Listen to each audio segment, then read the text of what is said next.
Si jamais un jour j'avais la chance de rencontrer M. Paul Kagame, qu'est-ce que je lui dirais? Je lui dirais ceci. M. Paul Kagame, la première fois que le Rwanda s'est mêlé de la vie des Congolais derrière l'AFDL, j'étais quelque part en compagnie des Rwandais. J'ai vu ces Rwandais-là applaudir. Ils savaient bien que derrière l'AFDL, c'était les Rwandais. Mais pendant qu'ils applaudissaient, j'ai vu un Rwandais qui avait l'air triste. Lui, il était un peu à l'écart. Je lui ai demandé, mon ami, tu n'as pas l'air de te réjouir avec les autres. Il m'a répondu, j'aurais bien voulu que le Rwanda aille en guerre avec tous les pays du monde, mais pas contre le Congo. Je lui ai dit pourquoi. Eh bien, il m'a rappelé. En 1959 et encore beaucoup plus tard, nous avons fui notre pays parce que c'était la mort derrière nous. Et nous sommes venus au Congo. Le Congo nous a accueillis. Le Congo ne nous a fait aucun problème. Nous avons vécu au Congo en paix.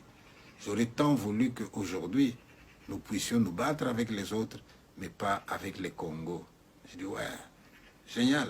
Mais en même temps, quand on pose la question, vous, M. Paul Kagame, vous avez toujours dit, mais non, le Rwanda n'y est pour rien, c'est un problème entre Congolais. J'avais bien envie de vous croire, jusqu'au moment où, un jour, j'ai vu deux armées s'affronter à Kisangani, c'était les Rwandais contre l'Ouganda.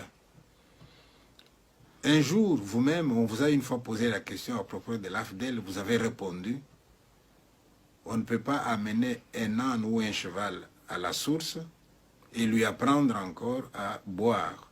C'était tout dire. Mais laissez-moi vous dire, M. Paul Kagame, que ce qui s'est passé au Rwanda, il y a ce que nous pouvons appeler les symptômes, mais il y a ce qu'on appelle les causes profondes.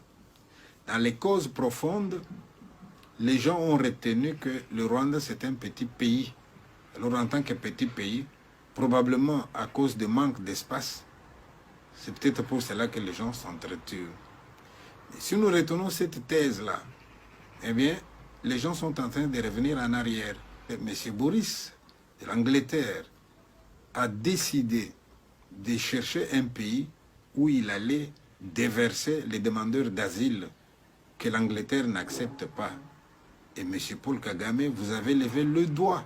Ils avaient signé un marché de 140 millions de dollars pour recevoir tous ces gens-là. M. Paul Kagame, laissez-moi vous dire que parmi ces gens-là, vous avez un mélange terrible. Ils viennent de tous les pays. Il y en a qui sont gentils, il y en a qui ont l'expérience de la guerre, il y en a qui savent porter des ceintures et se faire sauter. Moi, ça me dérange. Je me pose la question, mais les Rwandais qui prétendent ne pas avoir de l'espace, vous avez de l'espace pour accueillir les candidats réfugiés que l'Angleterre n'accepte pas. kuri twebwe ngira imana rwose intambara zaza kuko zishize bansezerera nyine nataha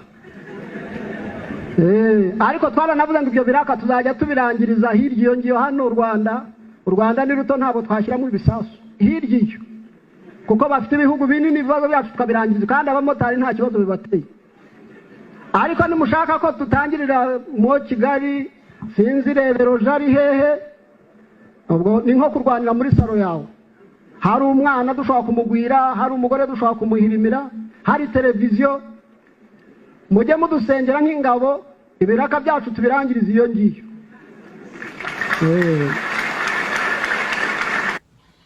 Excellence, Monsieur Paul Kagame, regardez bien ce qui se passe en Ukraine.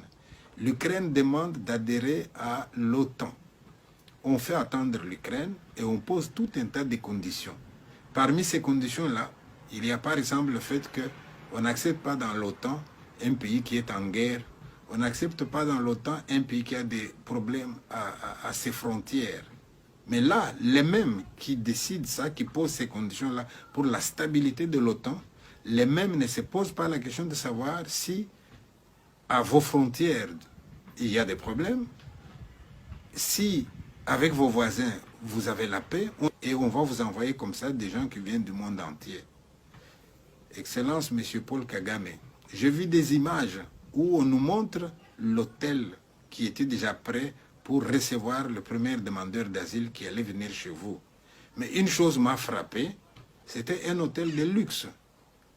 J'ai vu et je me suis posé la question, pas moi, beaucoup de gens se posent la question, tiens, regarde comme c'est confortable. Donc le Rwanda est prêt à donner aux demandeurs d'asile un standing de vie au-dessus de celui de sa propre population. On se pose des questions là-dessus.